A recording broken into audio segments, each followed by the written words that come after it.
Muchas bendiciones en esta tarde. Hoy vamos a estar compartiendo varias noticias que han estado aconteciendo esta semana en la nación de Cuba.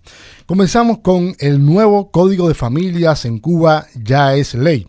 Tras las votaciones del día de ayer para la implementación, hablando del domingo, del nuevo Código de las Familias, el país amanece el lunes ya con la noticia de que la opción del sí ha sido la ganadora con un 66.87% de votos según resultados preliminares. Así lo anunció la presidenta del Consejo Electoral Nacional, Alina Balseiro Gutiérrez, quien indicó que acudieron a las urnas 6.251.786 electores para un 74.01% del padrón electoral básico de 8.447.467 electores habilitados. La funcionaria anunció que las boletas válidas representan un 94.25% del total. A favor del sí, se contabilizaron 3.936.790 boletas para un 66.87% y a favor del no se depositaron 1.950.090 boletas para un 33.13%, publica en su edición de hoy el oficialista Cuba Debate, algo que realmente tal vez el gobierno no contaba con tantas personas que se abstuvieron y también tantas personas, un gran porcentaje que votaron por el no. Así que esto también fue una noticia destacada esta semana. Lo que sucede es que a partir de esta noticia han pasado muchísimas cosas que hoy vamos a estar compartiendo. Baracoa, por ejemplo, la ciudad que votó por el no al Código de Familias. Baracoa votó aplastante, abrumadoramente contra el Código de Familias. Si damos por buenos los datos del Consejo Electoral Nacional de Cuba, la primera villa fundada en Cuba por Diego Velázquez, una localidad de poco más de 80.000 almas, habría destinado el 65% de sus votos al no, por un 35% apenas para el sí. Y hablando de la misma noticia, critican a la Embajada de Estados Unidos en Cuba por celebrar el referendo del Código de Familias. La Embajada de los Estados Unidos en La Habana reaccionó a la jornada de votaciones que se celebró en todo el territorio cubano este pasado domingo, cuando el régimen castrista convocó a un referendo sobre el nuevo Código de Familias. En sus redes sociales, la sede diplomática estadounidense celebró la elección democrática del pueblo cubano, que según datos oficiales de las autoridades comunistas, contó con la participación de más de 6 millones de residentes en la isla. Celebramos la decisión del pueblo cubano de apoyar la igualdad matrimonial y los privilegios de adopción para todas las familias. El pueblo cubano merece que se respeten sus derechos humanos y su capacidad de elección democrática en todos los ámbitos de la vida, publicó la embajada. Estas declaraciones no han sido valoradas nada bien por buena parte de la comunidad cubana, que así lo ha expresado en los comentarios tanto en Facebook como en Twitter. Y por supuesto, no ha sido bien recibida porque sabemos que toda la votación, todo lo que se hizo, no hay una manera de poder comprobar si realmente ganó el sí o ganó el no. Siempre queda la duda y bueno, confiando en que todo el conteo de votos fue real, igual esto no habla de que en Cuba haya democracia ni que en Cuba el pueblo se pueda manifestar realmente con libertad acerca de los gobernantes, por ejemplo, y de la propia situación en la que está viviendo el pueblo cubano. Hablando del huracán Ian, el 85% de las viviendas en San Luis, hablando de Pinar del Río, sufrió daños por el huracán Ian. Las primeras estimaciones de daños al fondo habitacional del municipio de San Luis en Pinar del Río, uno de los más afectados de la occidental provincia a recibir el impacto directo del huracán Ian. Indican que entre el 80 y 85% de las viviendas sufrieron daños producto de la lluvia y el viento del meteoro de categoría 3 en la escala Saffir-Simpson.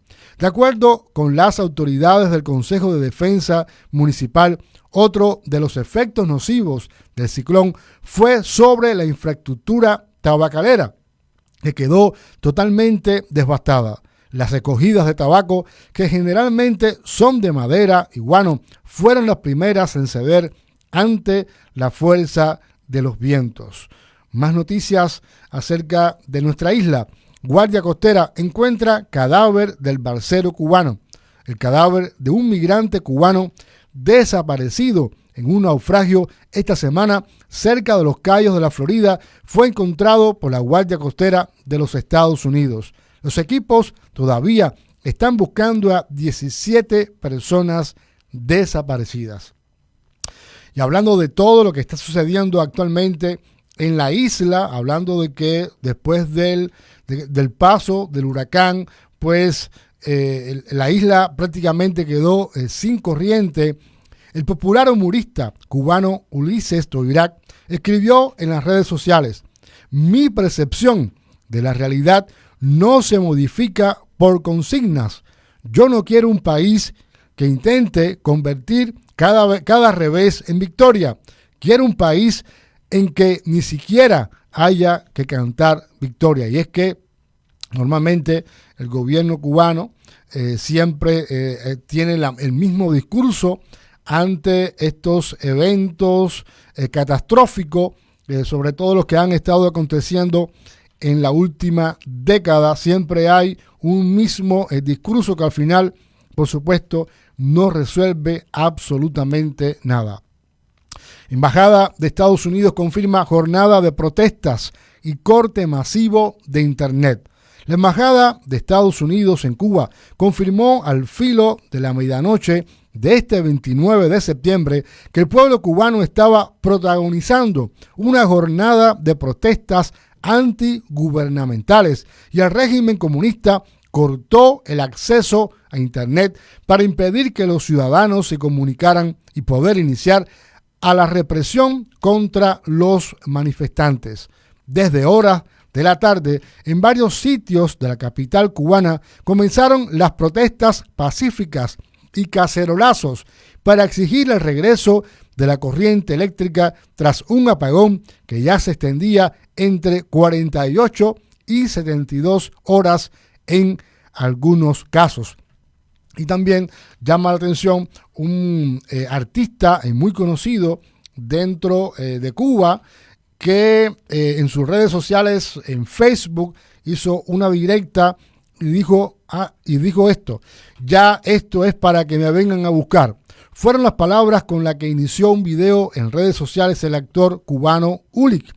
Recientemente, el artista comunicó que fue censurado del programa Tras la Huella, un programa muy popular en Cuba, de la televisión cubana, por conceder una entrevista a un periodista de Miami y por tener una flor blanca en el perfil de Facebook e Instagram. Según expresó a inicios del mes de agosto: no estoy más en Tras la Huella porque me vetaron, sancionaron, lista negra. A partir de ese momento, el antillano no ha dejado de pronunciarse en contra del régimen y los que lo siguen sabían que estaba al estallar. Inclusive en esta directa él le pide al presidente Díaz-Canel que renuncie, que se vaya, que ya no esté más en el poder porque él está padeciendo sus propios hijos con el tema de no hay corriente. La comida se echa a perder y por supuesto estamos viviendo una época donde ya las personas han perdido el temor a pronunciarse, y sobre todo cuando un artista o alguien conocido pues protesta, esto por supuesto le da más aliento a aquellos que no tienen voz. Continúan las protestas contra el gobierno en La Habana. La protesta está ocurriendo en el barrio de La Palma, y estamos hablando del día de hoy, donde las personas no tienen agua ni electricidad. Residentes en el municipio habanero de Arroyo Naranjo volvieron a salir este viernes a las calles para exigir al gobierno el restablecimiento del servicio eléctrico tras casi 72 horas de apagón. Tienen que atender al pueblo. Llevamos ya más de 3 días sin agua ni electricidad, denunció un grupo de mujeres que permanecían tomadas de la mano mientras cerraban la avenida.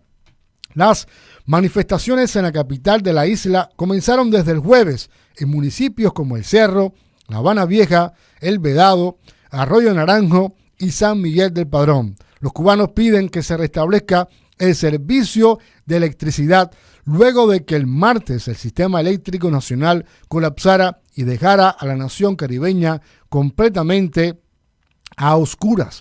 Y es interesante que el gobierno de Cuba ha apostado por la ideología de género, ha apostado por toda esta perversidad en cuanto a la enseñanza en las escuelas, y el lunes ya entró en vigor todo este nuevo código de familias, y el martes ya en Cuba no había corriente eléctrica. Es un reflejo de la condición espiritual en la que se encuentra la nación.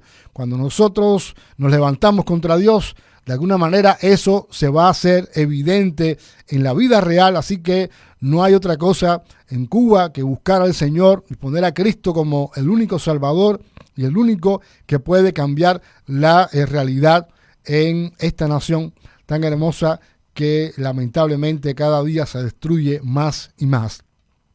La agencia de promoción turística Habanatur suspendió momentáneamente la comercialización de reservaciones de hoteles en Cuba debido a la compleja situación energética que atraviesa el país. Y antes de continuar con esta noticia, el gobierno cubano le ha echado la culpa, siempre hay quien tiene la culpa de sus malos de su mal proceder, le ha echado la culpa al huracán, cuando toda la nación cubana se ha dado cuenta que el huracán no ha tenido nada que ver con este fallo, con esta situación energética.